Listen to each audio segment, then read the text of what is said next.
It gives you enough freedom to give enough time to your personal work, because the personal work for me is what makes me happy and what keeps this fun. Work on my own stuff all the time, which, I mean, that's amazing, right?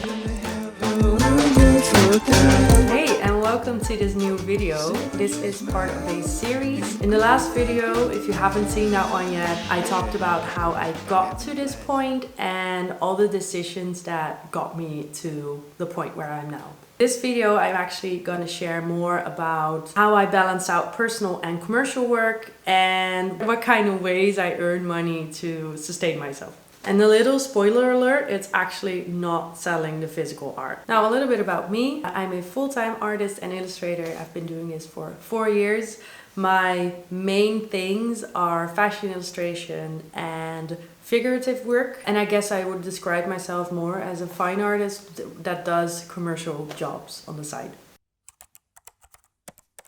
So when I first started out, I wanted to do as much client work as possible. I was doing a lot of different things, and what definitely was true for me at the time was you don't know until you try. I hadn't done a lot of commercial jobs yet, so I didn't know which ones I would like and which ones I wouldn't like.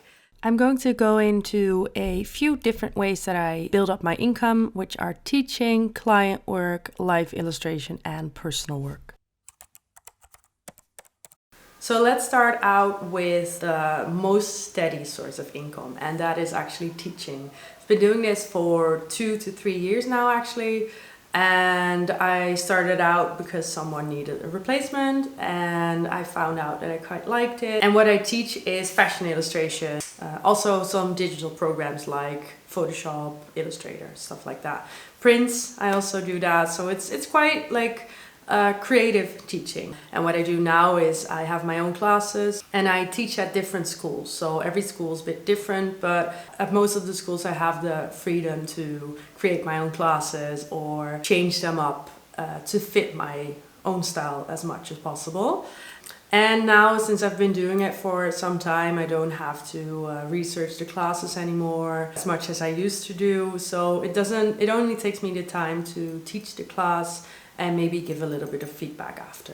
It doesn't pay that well, but it is something steady that keeps coming back. It's never like one class, it's always like, I don't know, 5, 6, 10, 12. All that compensates for the lesser payout. I've been doing it for schools, but I want to do this as online classes for myself soon as well.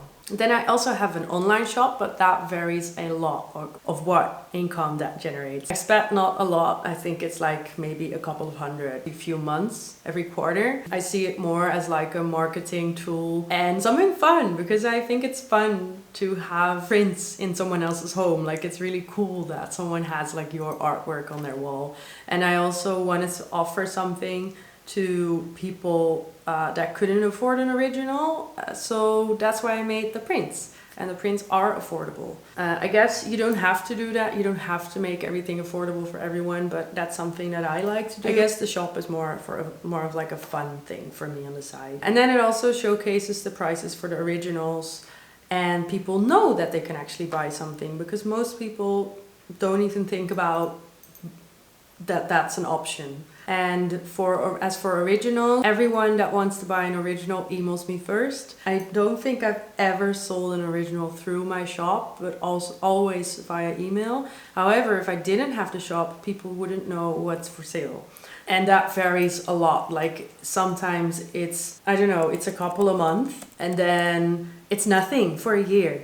So that's just not really a steady income source. And one thing I do every year is a art studio sale. So I've done it 3 times so far, and all 3 have been really successful and more successful than the last. I guess I'm kind of thinking about, like, is it worth it? Like, is it smart? Or is it something that you shouldn't do because you kind of devaluate your art? But at the same time, I think it's nice to just freshen up. I guess it's like a spring cleaning or something, even though it's not always in spring. But those kind of things, I mostly host them on my Instagram, help me get a lot of promotion because people are sharing it. Everyone loves a sale. Also, a lot of promotion in the way that people have my work in their home forever or for, I don't know, at least a couple years. And it's a way for me to just clean out like my drawers and just see what's there, and funnily enough, sell all the stuff that I wouldn't expect to sell, and then keep all the stuff that I would expect to sell. All the rest is client work. I have a few returning clients, but most clients that I have are actually for new jobs.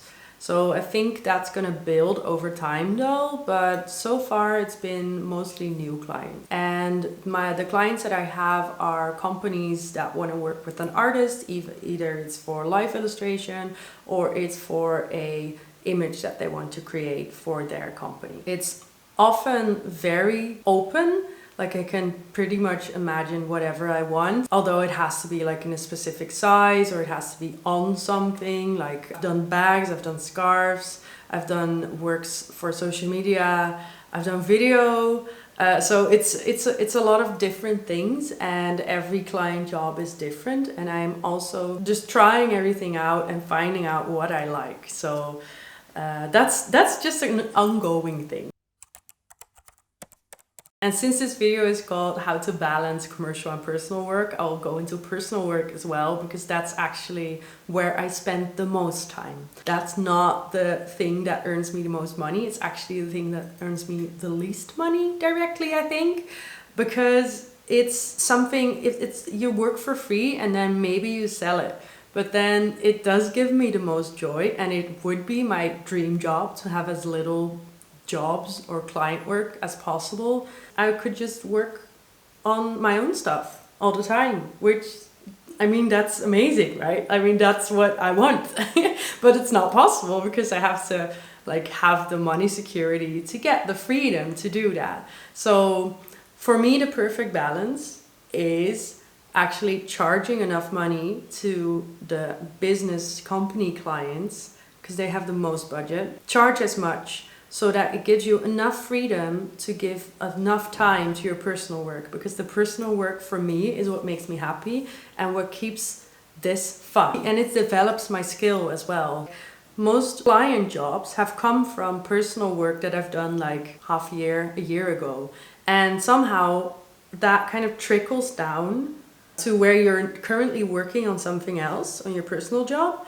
But then the client work comes in through older personal work. And I know I've heard that or read about that in a podcast or in an article when I just started out. But it now kind of makes sense, since I've been doing this for like 4 years now. And I actually see it happening. Like people send me pictures from older work where I'm like, oh wait, that's not what I'm doing anymore. But of course I can do that. But it's kind of like it's not a step back, but you have to kind of go into that mindset again. So obviously to do that, your clients have to be big enough to actually have a bigger budget. Just make sure that you're earning enough, so you're not earning as much for that month. You're actually earning enough for it to trickle down and actually build like a buffer. If you're always struggling with, I don't have as much time for my personal work and I'm only working on client projects, and you don't have the freedom to quit some client projects, maybe it's time for you to think, I need to charge more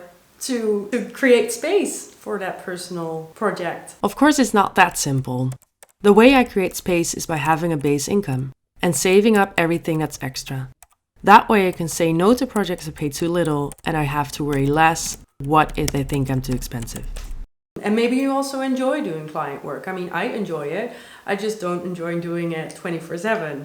And I also don't enjoy doing it 4 days a week out of the 5. I enjoy doing it maybe like 1 day a week, and then have all the 4 other ones being for personal work. And obviously that's not all the time. Like sometimes you have a bigger job that takes more time. I guess it's just finding that sweet spot that works for you. And there's different techniques for that. I like to charge more for client work and for company work, but then there are some collaborations that come around that I'm like, well, let's do a collaboration where I'm not paid as much or at all. Then there's other things that I want from that job. There's like creative freedom, and maybe there's like promotion or something else. There's something that you get back from that. Not everything is about money, however, it does give you the freedom to choose. And it also gives you the freedom to find out what you like the most and where you want to spend the time. So a thing I want to do in the future to give me even more freedom to create that dream job is actually create more income streams that are not directly related to client work. So it could be that I grow this YouTube account and actually AdSense is going to be a thing for me when there's like advertisements on my videos.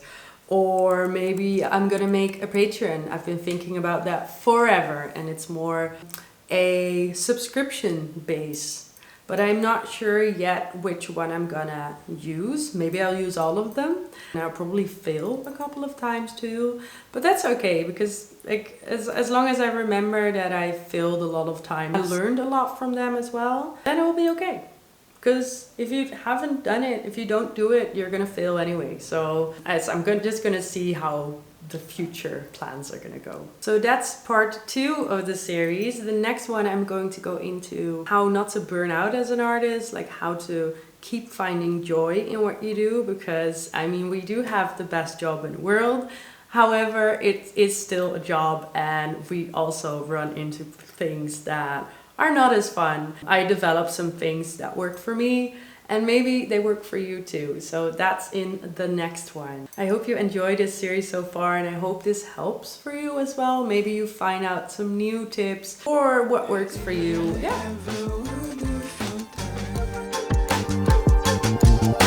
And I haven't felt like this in